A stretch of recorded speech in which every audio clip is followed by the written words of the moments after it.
What you're about to see is the Round 11 2020 to 2021 FIDE Candidates Chess Tournament recaps. Let's begin. We'll be beginning with the first game. So why should we waste any time? We'll get into it. Fabiano Caruana is up against Yang Pundishi, who's currently in the lead of the tournament. And after the games, we'll discuss the current standings as of round 11. So let's begin. Nepo starts with e4, e5, knight f3, knight c6, d4, and knight c3. So we have a very nice 3-4 knights game. d4. Now we have the Scotch variation of the 4 knights game. E captures, knight captures, and bishop to b4. So all standard stuff. Knight captures on c6, b captures, and now bishop to d3. d5, e captures on d5, and castles. And now after castles, bishop to g4. I don't know why it keeps twisting where the move, but it doesn't matter. Bishop to g4, f3, kicking back the bishop. Bishop to h5, and now bishop to g5. All standard stuff. Bishop to g5. Now we have queen to d6. Just developing the queen and putting it on this very nice diagonal. And now bishop captures on f6, directing the attention towards this diagonal. And now d captures on c6, making the queens jump around. Now instead of the queen jumping around, you just want to capture the pawn. B captures, queen captures on c. Sorry about that. That's not a queen. Queen captures on c3. Now this pawn is also hanging, and bishop to e4, protecting it. Now we have bishop to g6.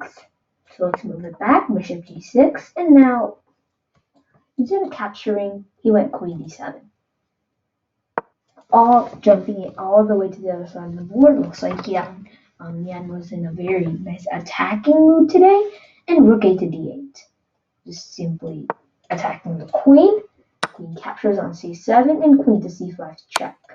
So we have a check. King to h1. And bishop captures on e4. F captures, opening up this very nice diagonal. Very nice file. And rook to c8. Attacking the queen again, ready to pick up the pawn behind it, which is called a skewer for the beginners. And now queen to d7, queen back. Queen captures on c6, queen captures. Not queen captures. It would have been queen captures if you wanted to trade off the game, but instead we just kept going with the captures. Queen captures on a7, and queen captures on e4. Just continuing the capture fest. Now we have rook f to e1. Just starting it. Just attacking the queen, inviting him to capture on c2. Queen captures on c2. Fabiano Caruana accepts it, and now a4. We have queen to c5, offering the queen trade again, and now Yan accepts it. Now queen trade and a5, pushing this very nice passed pawn. And as the pawn amounts are equal, just keep going. A6, and now Caruana says, okay, the queen side is completely done. Let's start worrying about our king side now. At h5, as it's a 3 against 2. If the a pawn is somehow eliminated, these pawns will overcome these two pawns. Then rook e to b1. Rook e to b1, ready to put the rook, or ready to, after a7, this will come with check. And now after rook captures, forcing it to be forced to queening. And we have king to h7, making this not a check. Rook to b6, just making sure no more pushed pawns come in, being like a 6th rank officer. And now rook to a7. And after king to g1, rook to c2. Now, just putting pressure on the pawn. h3, just trying to counter this h5 pawn. And now we have f6. So f6, and now rook to a3. This is trying to improve the position of the rooks, trying to let them attack. Now we have king g6. Now bring this king to these squares to take control, and king to h2. As this pawn guards the king can nicely now walk up the board.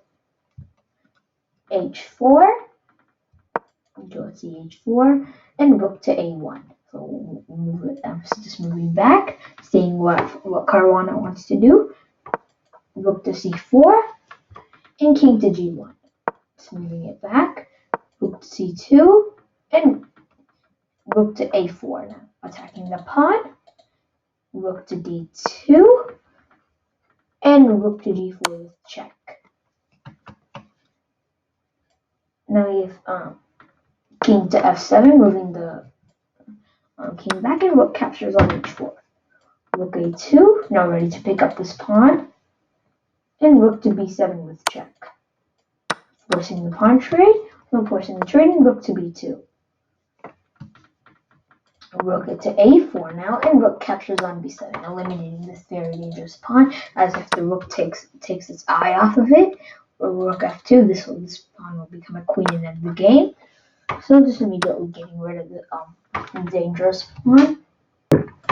Sorry about that, I had to do something. So let's continue. Rook captures on b2, and king to h2.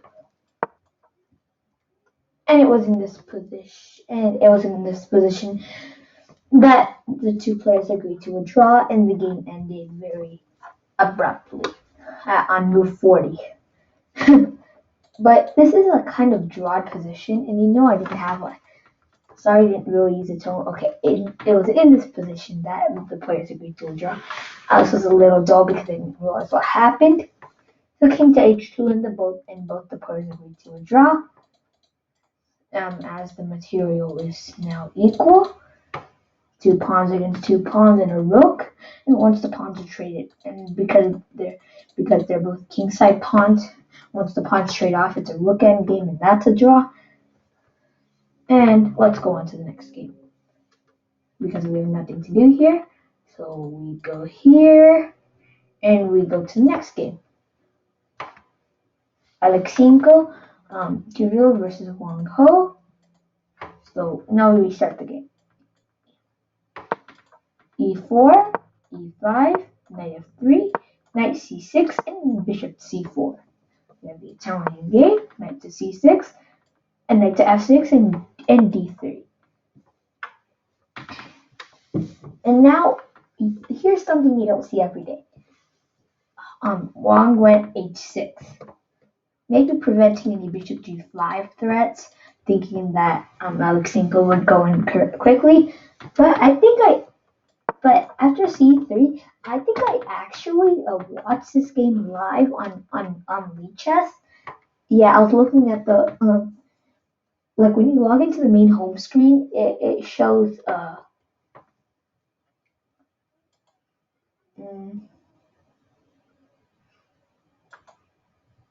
it shows a screen, and on the side it says all the like top 3 tournaments going on. On there it would say FIDE Candidates Chess Tournament. On there you would look at it. But let's continue. c3, d6, and knight b2, and just continuing development. g5 looks, and in the moment Wang played d5, Aleksenko saw that that Wang was going to castle queenside, because if you castle kingside here, your position's just too much open. Knight to f1. Yep, I definitely saw this game. g4, and knight 3 to d2. This is basically shifting to the positions of the knight. First this knight here, and then the other knight goes there. d5, e captures, and knight to e3. I think there's a bit of an echo, so but let me refresh the page. So we're on move 10.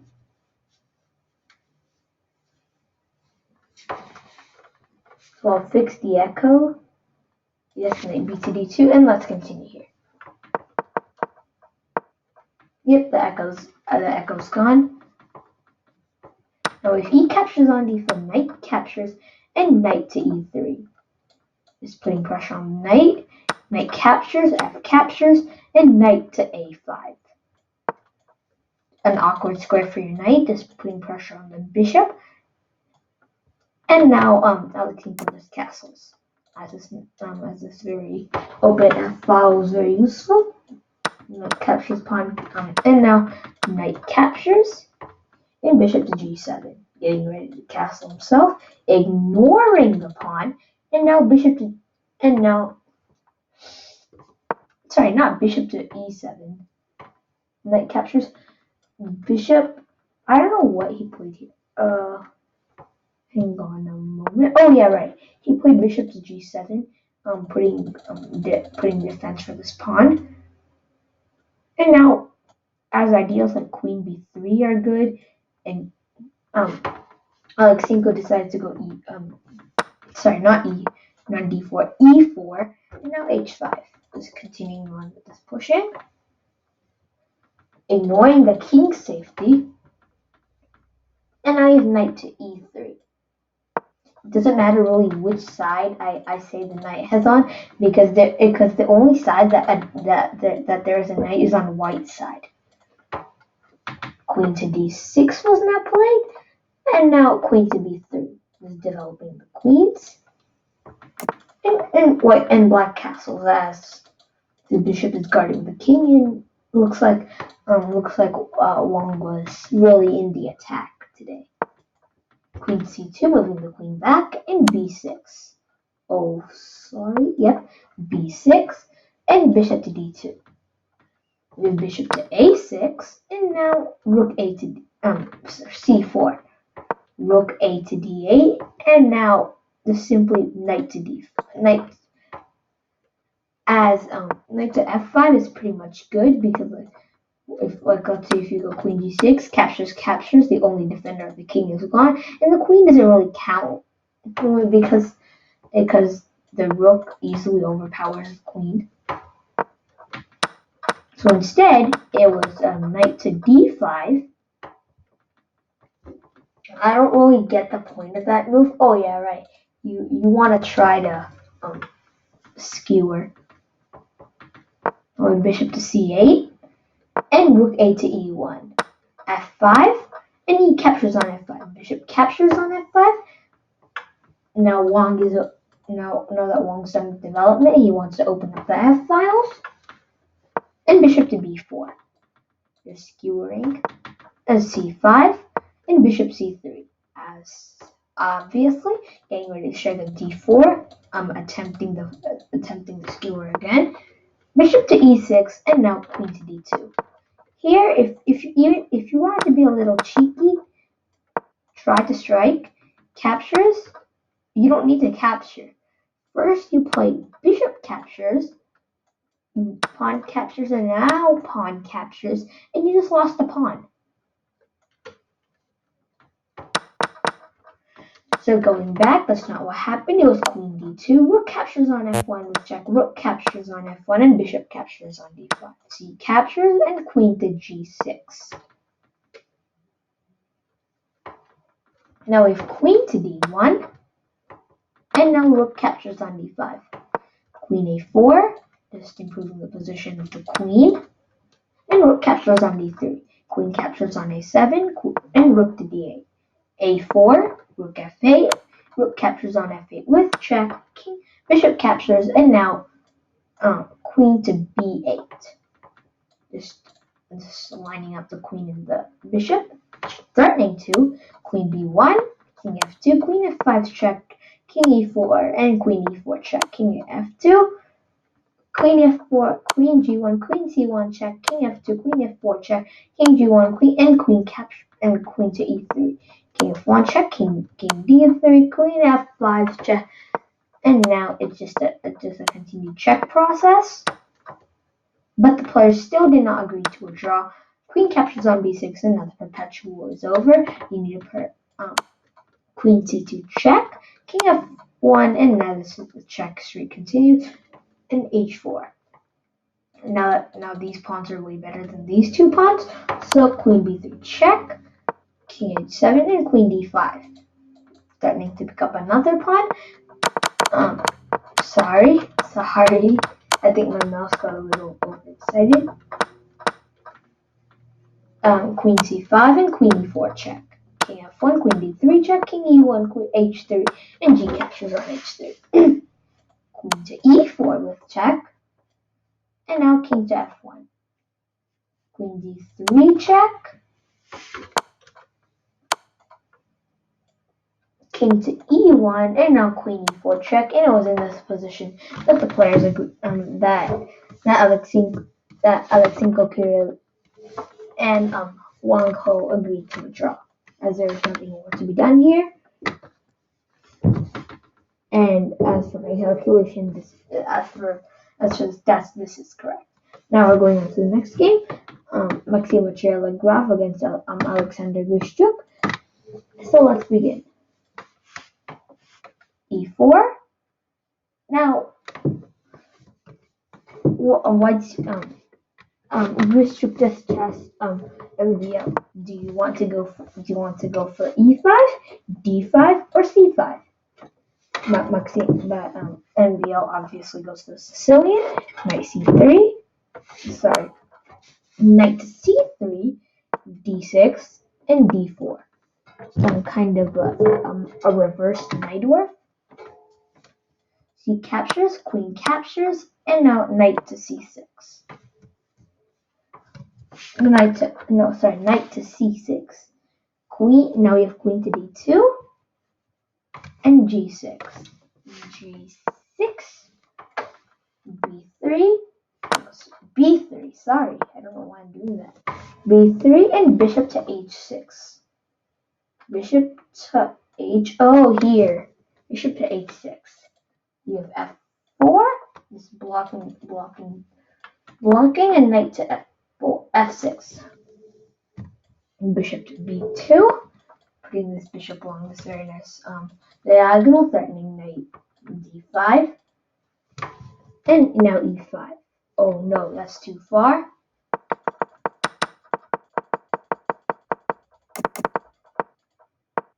That's too far. That's too far as well. e5 and knight to e2. Castles and queenside castles and bishop to e6. Now we have king to b1 and now a5. a4, queen b6 and h4. Now rook to c8 and h5. Just trying to open up this queen on the king's side. Knight captures on h5 and now g3. He's trying to do something on the king's side. Knight to b4 and now bishop to h3. Wanting to trade off white square bishops, and it's actually forced, so Maxim has to do it. Bishop trade and bishop to g7, putting the bishop back in the security of the king. And now we have g4, just continuing the pushing, and instead of capturing, he went knight to f6 and g5. Now knight to h5, which is forced, and now f5. Just pushing these pawns. And now rook f to d8. We have f6, attacking the bishop, bishop to f8, and now knight to g3. d5, and e captures on d5. We have knight captures on g3, rook captures, and now h5. Just allowing en passant, but Grischuk declines. Queen to e2 was played here instead. And now rook to c5. Rook to c5, rook to h3 now. Ready to sacrifice the rook as the king is now very bigly trapped. Knight captures on d5 played. Knight captures, rook c captures on d5, and rook d to h1. Now all the attention has been shifted to the h file. Even his bishop helps out with the attack. And queen. Why do I keep on doing that? Queen to d6. king to a2, and rook to d1. Rook captures on h5, and g captures on h5. Rook captures. Now my bishop has sacrificed material to attack the king's side. Rook to d4, and now rook to h1. We're ready to let the queen come in. Rook captures on a4 with check, and now king to b1. You must be thinking, okay, why not b captures on a4? Well, there's a simple reason for that. This just simply opens up the king's side. So the whole reason why bishop sacrificed the rook is literally gone. So what I mean by that is queen d5 check, king b1, and now the attack has just been registered up again after, you can play anything here. Queen b2, offering a queen trade, and now these two pawns aren't that amazing anymore because it's practically useless. So going back, bishop doesn't want to do that. Or there is another reason why. Maybe he didn't accept it due to time control. He was only at 50 seconds left. So I think pawn captures is the best because there's really no threat of anything. So king to b1, queen b5 check, queen d5, and queen to h5, threatening checkmate. Either way, and queen captures on h1 with check. That's the literal only way to save the game, because this is checkmate, this is checkmate. There's actually no way to save either of those checkmates. You could play bishop g7, but that doesn't work because now this is checkmate. Okay, now after b captures, now you're up an entire bishop. This king's position has just been busted apart, and you will win this. Instead, queen captures on h1. The only way to save the game, queen captures, and now rook to g4. Now bishop happy with his extra queen. Plays bishop captures on d5. Rook captures on g5, and now we just have the simple queen captures on b7, ignoring this rook captures on d2. And now I have rook to d2. Bishop c3, rook e2 now, and queen to c8. Rook to g1, king to b2, and rook g to g2. Bishop captures on a5, and now rook captures on c2, forcing to give away the queen for the rooks. But now this position is just completely won, as Grishuk is up an extra pawn. And as this pawn is blocked, it's just a matter of time before bishop c3. But there's still a chance to make a comeback, as black does have a dark square bishop. So black tries to hold it on. King h7, king d3, king g6, bishop c3, and now king f5. King c4, king e6, and now b4. Bishop to d6 and b5, and it was in this position on move 48 that Maxime Vachier-Lagrave resigns the game, as there's nothing more to be done here. You're up an extra pawn, and now eventually this pawn will be promoted or traded off for the bishop, and the king will sneak around this way and capture the pawn and win the game. So now for the last game of the candidates, I think it's my favorite game of the lot. Ding Liren against Anish Giri. So let's begin. So the game goes e4, star e4, e5, knight f3, knight to c6, and bishop to b5. And this game was ended so abruptly that no one can believe it. You might be thinking, okay, a simple Ruy Lopez, how could that end so abruptly? Well, you're about to see. a6, bishop to a4, and knight to f6. White castles and bishop to e7. Black's also getting ready to castle, and bishop captures on c6. d captures, and now d3. Bishop to d6. Bishop to bishop to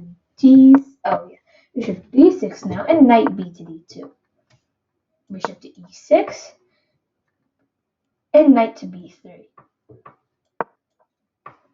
Queen to a7 now. Now it's obviously clear. Dingley Wren wants to castle on the queen side. Now we have knight to a5, a particularly strong square for this knight, because if black decides to castle, then you can bring your queen to e2, and white played bishop g4, pinning the knight. And now if e5 captures, and now a knight sacrifice, okay, I'll just show it to you to arrows. It could be d4, pawn captures, and now you could sacrifice the knight, bust open the king side, and just, enjoy your very good position. But instead of that, Anish Giri wants to end this in your style. He plays c3. c5, countering the pawn, a3, c6, and b4.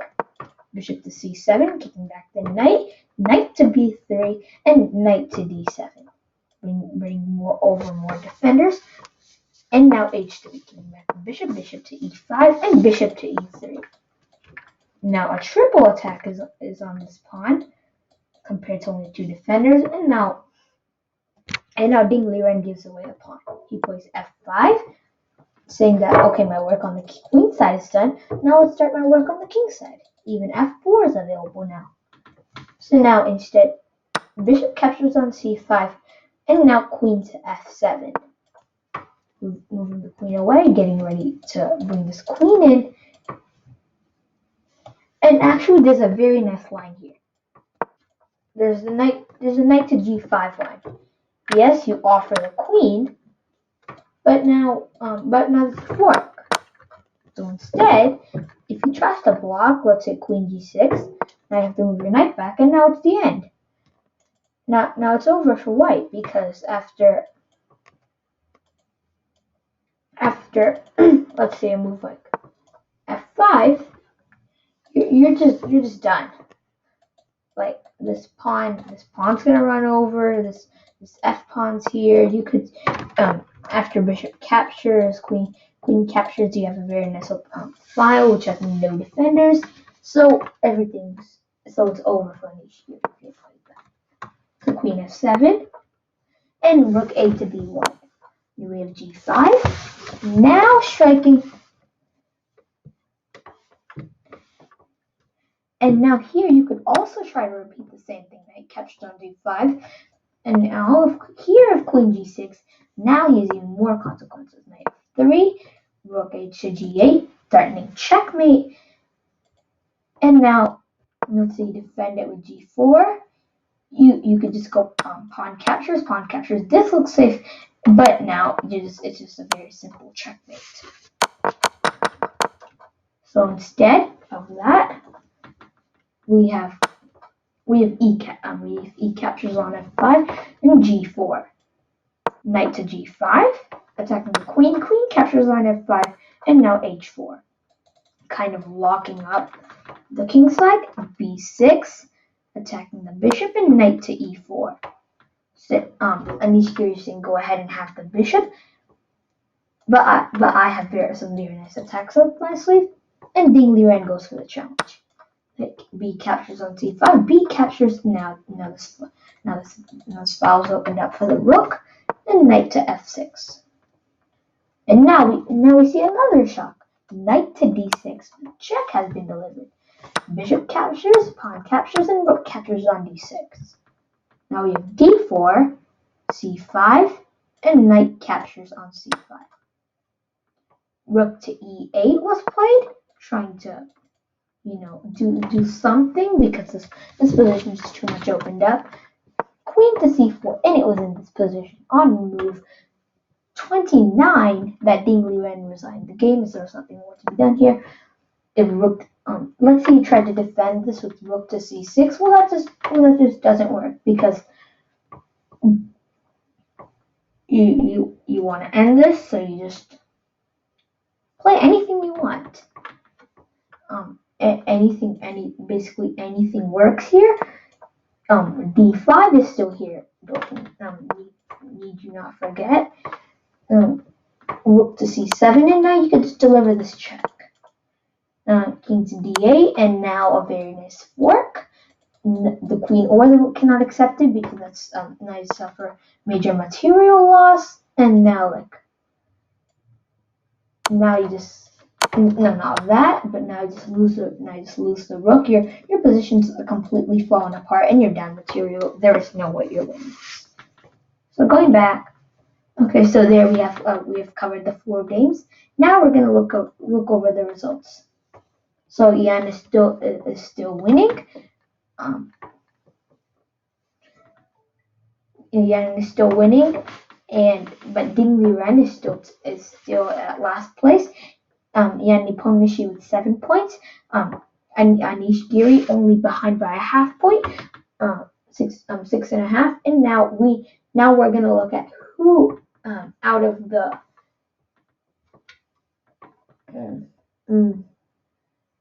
out of the 3 more rounds to go, who has a chance of winning?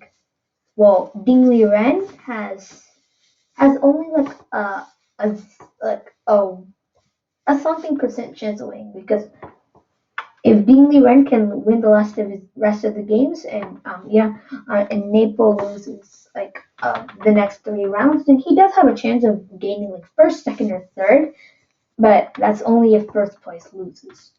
Anish Giri has a very high chance of becoming second or first. Fabiano Caruana is the same. Alexander Grischuk has like a 50-50 chance. Maxime Wachter-Lagrave, no chance. It's the same 50-50 because they're the same amount of points. Wang is only like if only luck will get him first place, and Alexenko Kirill, no chance. Same with Ding Liren. As I said before, the bluff situation, if Yan Nepomniachtchi, Anish Giri, and Fabiano Caruana lose their next 3 rounds, then if these 3 win their round, then only they will take the top 3. So there you have it, the standings and a recap of round 11. And thank you for watching, and I'll see you soon covering the FIDE Candidates Tournament. Thank you all, and have an excellent rest of your day. Bye-bye.